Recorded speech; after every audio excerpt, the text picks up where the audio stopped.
Seperti itu. Enggak, ini apa Harusnya suatu hal yang memang dilaksanakan dan harus dikerjakan oleh sistem negara hukum itu sendiri. Gitu kan. Beda kalau negara Majstat atau negara berdasarkan kekuasaan. Artinya suka-suka penguasa. Ini dihukum, yang ini tidak, yang ini dihukum, ini tidak. Itu Majstat. Artinya berdasarkan suka-suka penguasa. Nah, itulah yang di-challenge oleh Bang Refli dalam kesempatan itu, bahwa kalau memang dianggap oleh jaksa waktu itu gitu kan, oleh salah seorang jaksa penuntut umum bahwa menyatakan bahwa kejahatan prokes itu adalah kejahatan, ya di-challenge. Kalau begitu majelis hakim dan penegak hukum lainnya harus menegakkan juga yang sama.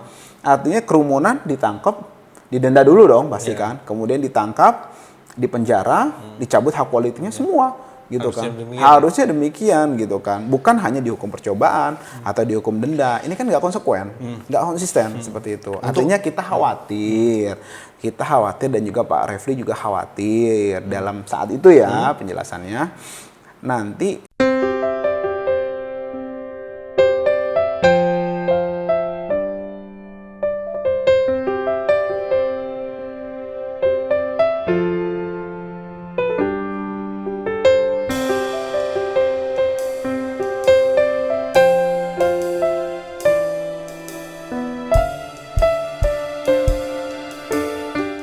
Bismillahirrahmanirrahim. Assalamualaikum warahmatullahi wabarakatuh. Sahabat Mimbar Tub dimanapun berada, ya. Ini kita ketemu lagi dengan seseorang yang berada di samping Habib Rizik, ya. Kalau di sidang-sidang, ya. Dan kita sudah lama tidak rekaman sama beliau dan tidak up to date tentang perkembangan Habib Rizik Syihab di dalam pengadilan. Ingat, ada 3 kasus dikenai oleh Habib Rizik Syihab. Meskipun sebenarnya ya teman-teman bisa putar sendiri lah ya. Ada yang viral dari Pak Refli Harun ya. Kemudian kemarin pledoinya dari Habib Rizik sendiri ya. Tentu itu menjadi bumbu-bumbu warna selama kita tidak menayangkan atau memberitakan terkait dengan Habib Rizik Syihab. Tapi teman-teman semuanya ya, jangan terlambat untuk informasinya, karena ada berita up to date dari pengacaranya yaitu Bang Aziz Yanuar. Assalamualaikum Bang. Waalaikumsalam warahmatullahi wabarakatuh. Sebelumnya saya mengucapkan taqabbalallahu minna wa minkum siyamana wa siyamakum. Sama-sama. Ya, bisa berlebaran juga ya, gitu ya. Alhamdulillah. Pulang kampung? Iya, ke Jakarta. Ke Jakarta. Iya, pulang kampung ke Jakarta ya. Kemarin katanya bisa wisata ya, tapi wisata ditutup juga teman-teman semuanya. Ya jadi, ya begitulah teman-teman. Nah, pengen tahu Bang Aziz, selama beberapa pekan ini kita nggak ngobrol nih ya tentang kemarin ada pledoi dari Habib Rizik Syihab sendiri terkait dengan Petamburan dan juga Megamendung ya. Kemudian juga ada saksi-saksi ya, dan kita ingat ada beberapa saksi yang cerdas ya, salah satunya pengacara hukum tata negara, ahli hukum tata negara Pak Refli Harun ya. Gitu. Nah, secara ringkasnya perkembangan tentang pengadilan seperti apa, Bang? Ya, jadi untuk kasus Habib Rizik dan Habib Rizik serta 5 orang pengurus FPI, alhamdulillah saat ini tinggal menunggu vonis dari majelis hakim yang mulia.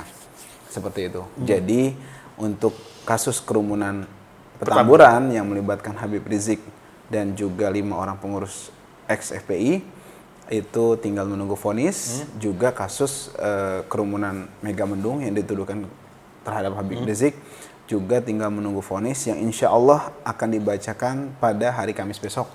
Tanggal 24, 25, 26, 27 ya, 27 Masehi, bulan Mei 2021,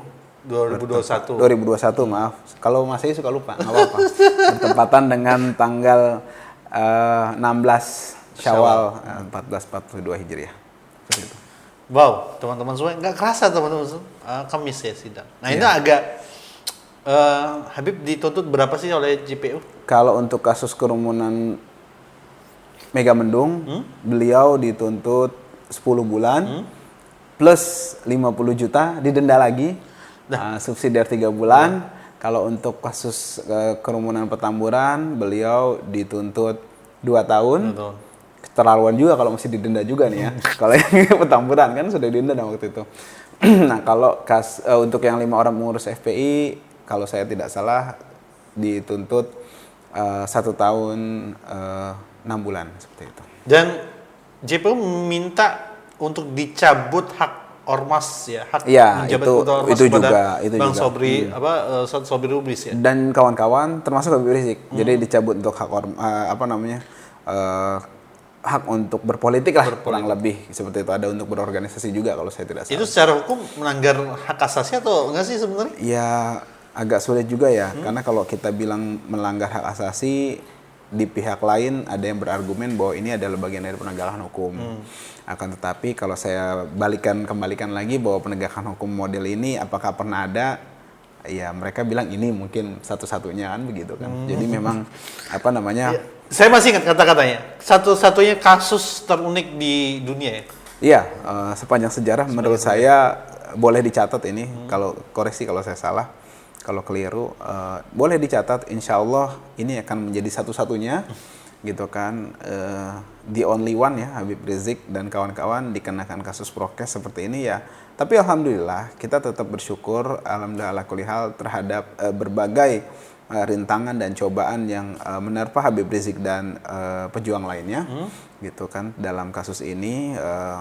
Semoga masyarakat hari ini dan juga nanti ke depannya di masa depan bisa melihat sepak terjang penegakan hukum di negeri ini pada saat ini.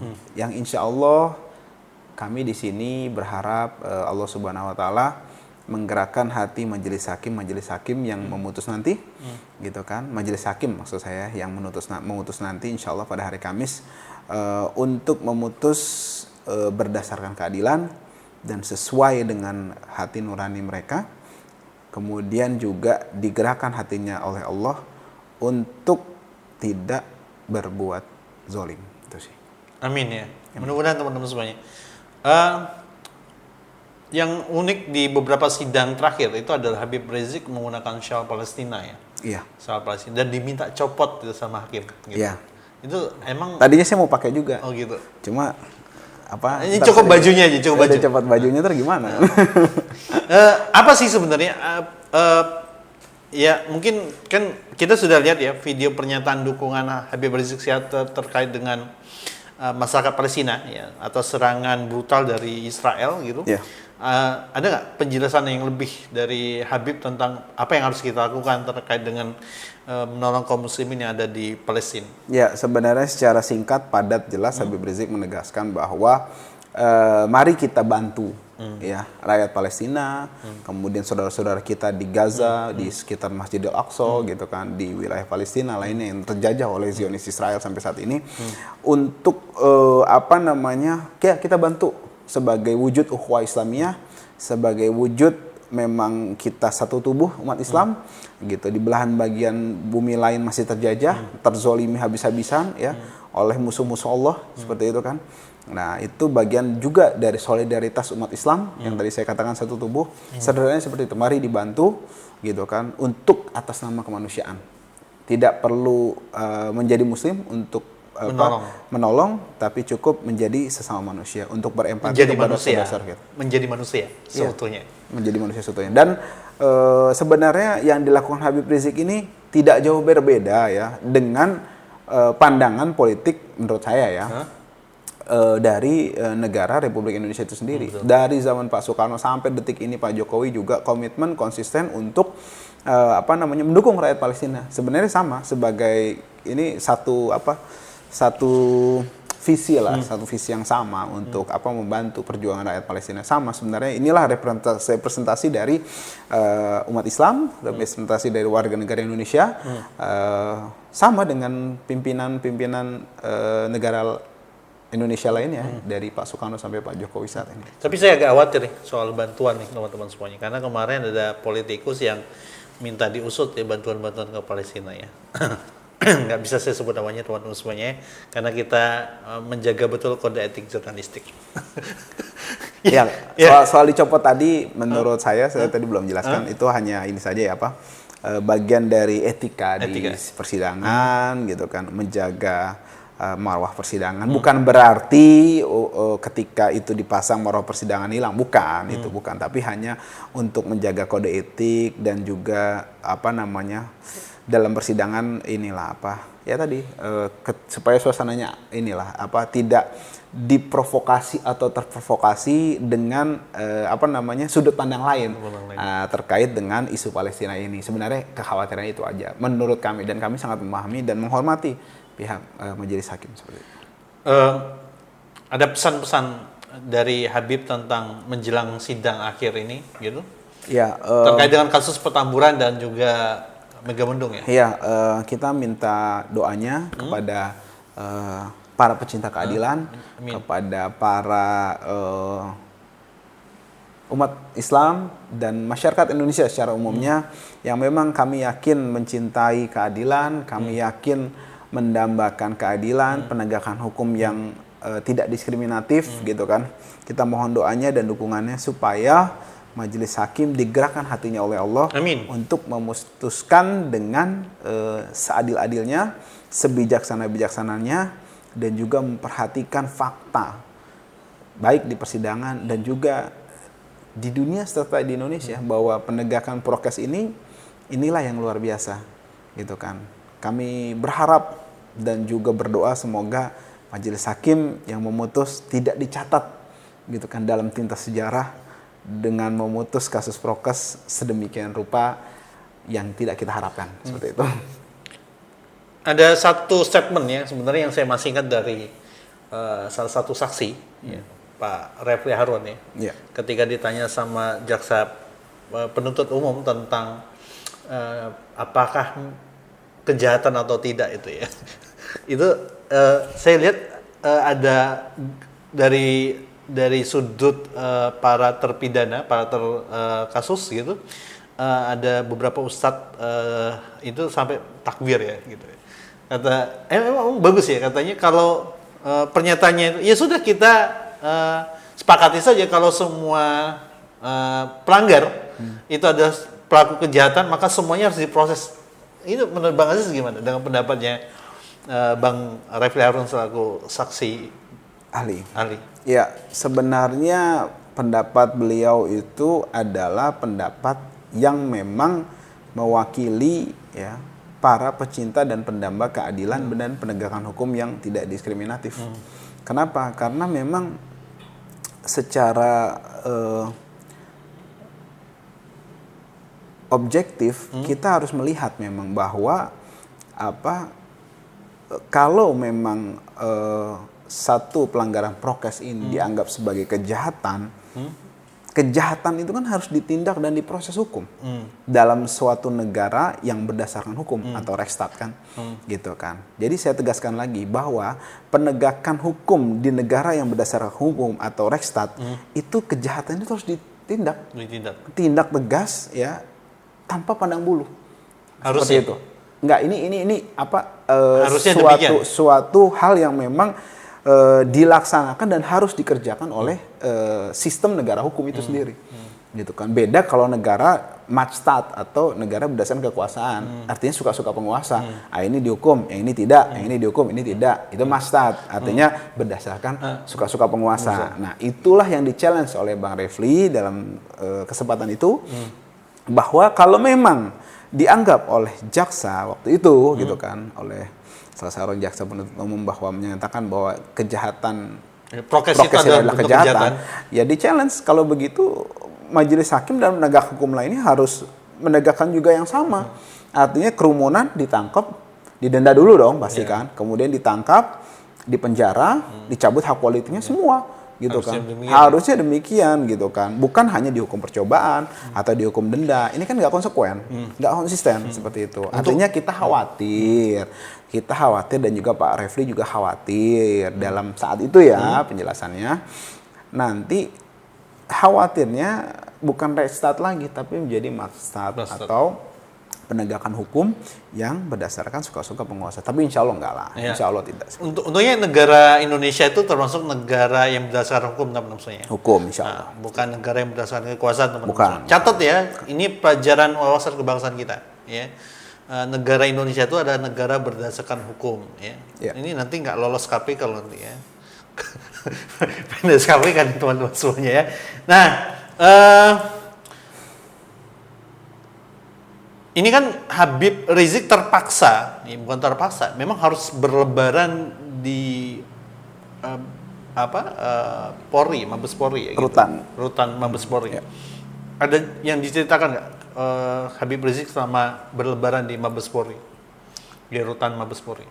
Ya, alhamdulillah beliau berlebaran, kemudian sholat juga dengan para tahanan lainnya, kemudian bersilaturahmi dengan tahanan lainnya, dengan sesama, maksudnya dengan penjaga juga gitu kan, penjaga di rutan, ya, kemudian mendapatkan kiriman makanan yang dapat insya Allah mengobati kerinduan beliau terhadap rumah dan juga opor sama ketupat tahanan lainnya ya, bisa berbagi makanan, insya Allah berkah gitu kan, ada sayur asam dan tempe goreng kesukaan beliau juga, insya Allah ada opor dan lain sebagainya seperti itu. Ada ya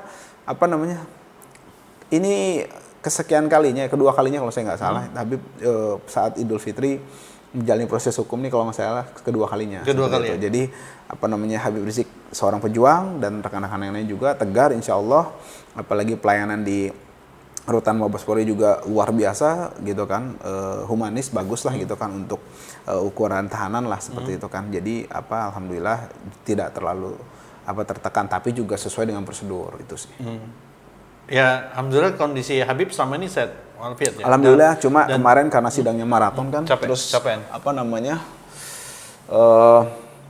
Buat pledoi sendiri beliau kan menulis gitu kan, jadi yang untuk dibacakan, kemudian beliau membaca tulisan sendiri ya. Baca tulisan kan sendiri. Ada orang yang membaca tulisan orang lain tuh biasanya. Kalau pidato pakai ada tulisan orang lain ada tuh biasanya. Oh gitu.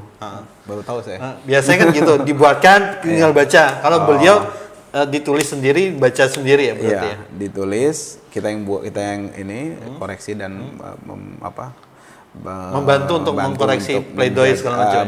Untuk menjadi ketikan, kemudian kita serahkan ketika di pengadilan seperti itu. Berarti memang pledoi itu asli dibentuk dan yang pribadi diketahui oleh yang pribadi dari ditulis sendiri oleh Habib Rizik Syihab. Ditulis dan ada koreksi juga itu. Jadi itu mau makan waktu yang luar biasa kan, dan juga menguras energi beliau sampai tidak tidur itu beliau. Masya Allah. Jadi pulang sidang waktu itu hari Selasa libur ya kalau saya nggak salah tuh, itu udah mulai Rabu tuh terus beliau kan. Rabunya kan kalau saya nggak salah tuh itu sidangan Rabunya. Rabunya sidang Umi kan. Rabunya sidang Umi, pulang maghrib tuh langsung beliau kerja menyempurnakan yang sudah kemarin gitu kan, terus gitu kan sampai pagi jam 6. Terus kita juga berjalan waktu mengetik kan.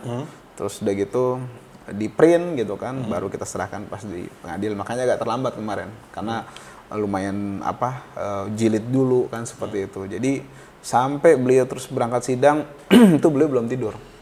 Belum tidur. Pulang sore malam ya kalau nggak salah waktu itu. Jam 12 malam kurang lebih selesai itu. Oh iya, betul. Itu beliau baru kita mau call-callingnya belum selesai ya tadi teman-teman. Iya. Bayangin sidang jam 12 malam ya selesai. 12 kurang 10. 12 kurang 10 ya. Ini waktunya tidur ya. Dan Habib belum tidur dari jam 6 hari sebelumnya gitu kan. Dari jam 6 sore itu, pokoknya dari yang sebelumnya, hari itu kan hari Kamis. Kamis menjelang hari Jumat bahkan kan. Nah itu dari Rabunya beliau belum tidur. Makanya beliau cukup lelah dan butuh waktu istirahat lah, pemulihan seperti itu. Mudah-mudahan Habib dan amin, 5 terpidana lainnya nih. Nah terkait dengan kasus Rumah Sakit Umi, sejauh mana yang bisa disampaikan kepada pemirsa? Maklum kan kalau banyak informasi yang terbatas yang kita tidak dapatkan gitu, meskipun dibuka untuk umum ya. Gitu. Kalau yang Rumah Sakit Umi besok Kamis. Saya tidak tahu apakah Rumah Sakit Umi dulu sidangnya kasus penghalangan swab itu, atau putusan dari kasus Kerumunan Petamburan dan Megamendung. Antara dua itu. Apakah putusan dulu atau sidang Rumah Sakit Umi. Kalau Rumah Sakit Umi, agendanya besok itu keterangan terdakwa. Keterangan Habib Rizik dan Habib Hanif serta Dr. Andi Tatat sebagai terdakwa. Jadi saling memberi kesaksian. Itu dua-duanya panjang ya. Vonis juga panjang, apalagi ada 2, 3 malah yang pengurus FPI, ex-FPI juga kan. Juga Rumah Sakit itu insya Allah panjang itu sidang, bisa sampai malam lagi itu sepertinya. Ada pembacaan vonis, ada sidang keterangan terdakwa, seperti itu kan. Jadi agak panjang gitu insya Allah sidangnya, seperti itu. Ya. Semoga panjang umur perjuangan tetap berlangsung teman-teman semuanya. Di tengah-tengah kasus tetap naiknya kasus COVID-19 di beberapa tempat semuanya. Tapi kita berharap agar pandemi ini segera berlalu gitu ya. Dan teman-teman untuk jaga prokes ya. Kemarin sempat liburan Mas sama Lebaran Bang Aziz. Karena kalau liburan kan susah ya. Atau tetap fokus untuk menjaga, untuk membuat fokus terkait dengan kasus-kasus yang ditangani oleh Bang Aziz sendiri, utamanya Habib Rizik Syihab dan 6 terdakwa lainnya. Ya liburan kita sama teman-teman pengacara lain main PlayStation, main bola gitu main bola. Di tengah rumitnya dan ada waktu jeda libur nggak sih sebenarnya ketika Lebaran kemarin antara sidang terakhir sebelum Ramadan dengan setelah Ramadan itu ada berapa hari itu untuk bisa menyiapkan beberapa hal ya. Tadi karena kita ngelihat ini maraton luar biasa ya. 3 sidang maraton gitu ya. Nggak ada sih kemarin itu kan, jadi kita itu bahkan kalau nggak salah Idul Fitri itu hari malam takbiran kan Rabu, Selasa itu kita masih sidang kalau nggak salah. Rabu itu masih sidang tapi selesai sore. Jadi malamnya takbiran sore kita masih sidang. Masih sidang gitu. Jadi dan setelah itu kita kumpul sama teman-teman, seperti itu aja sih. Oke. Nah itu dahulu ya, sebenarnya pengen banyak hal yang mau disampaikan ke Bang Aziz ya teman-teman semuanya. Tapi kita kunci terlebih dahulu karena masih banyak hal-hal kalau nggak disampaikan sekarang kan kita nggak bisa buat konten lagi teman-teman semuanya ya. Ya artinya ada banyak konten-konten yang akan kita siapkan dan informasi-informasi ya. Insya Allah informasinya langsung dari sumbernya tanpa hoax ya, dan insya Allah sesuai dengan wawasan kebangsaan ya, keluar di pelajaran IPS ya, bukan IPA ya teman-teman saya. Assalamualaikum warahmatullahi wabarakatuh. Assalamualaikum warahmatullahi wabarakatuh.